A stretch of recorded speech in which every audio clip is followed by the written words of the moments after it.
ces partis progressent partout sur le continent. En France, leurs représentants atteignent près de 40% des suffrages exprimés.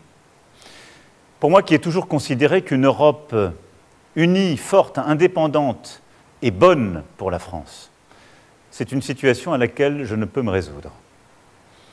La montée des nationalistes, des démagogues, est un danger pour notre nation, mais aussi pour notre Europe, pour la place de la France en Europe et dans le monde.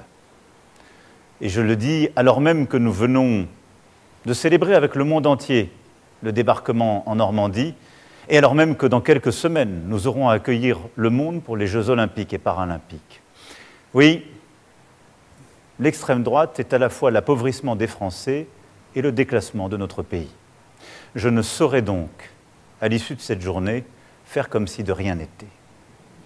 À cette situation s'ajoute une fièvre qui s'est emparée ces dernières années du débat public et parlementaire dans notre pays. Un désordre qui, je le sais, vous inquiète, parfois vous choque, et auquel je n'entends rien céder. Or, aujourd'hui, les défis qui se présentent à nous, qu'il s'agisse des dangers extérieurs, du dérèglement climatique et de ses conséquences, ou des menaces à notre propre cohésion, ces défis exigent la clarté dans nos débats, l'ambition pour le pays et le respect pour chaque Français. C'est pourquoi, après avoir procédé aux consultations prévues à l'article 12 de notre Constitution, j'ai décidé de vous redonner le choix de notre avenir parlementaire par le vote. Je dissous donc ce soir l'Assemblée nationale. Je signerai dans quelques instants le décret de convocation des élections législatives qui se tiendront le 30 juin pour le premier tour et le 7 juillet pour le second. Cette décision est grave, lourde, mais c'est avant tout un acte de confiance. Confiance en vous, mes chers compatriotes, en la capacité du peuple français à faire le choix le plus juste pour lui-même et pour les générations futures. Confiance en notre démocratie. Que la parole soit donnée au peuple souverain, rien n'est plus républicain. Cela vaut mieux que tous les arrangements, toutes les solutions précaires. C'est un temps de clarification indispensable. Confiance en la France, qui face à la rudesse des temps sait toujours s'unir et résister pour dessiner l'avenir et non se replier ou céder à toutes les démagogies.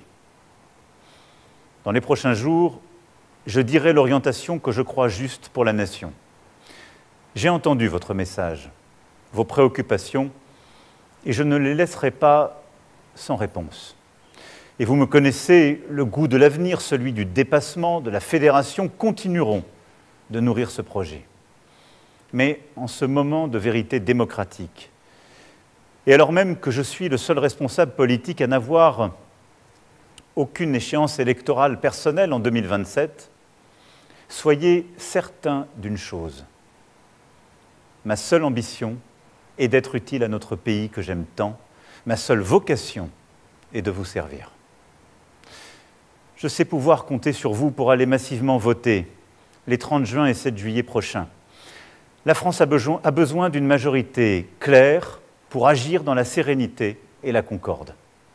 Être français est toujours se hisser à la hauteur des temps quand il l'exige, connaître le prix du vote et le goût de la liberté, agir, quelles que soient les circonstances, en responsabilité. C'est au fond choisir d'écrire l'histoire plutôt que de la subir. C'est maintenant. Vive la République, vive la France.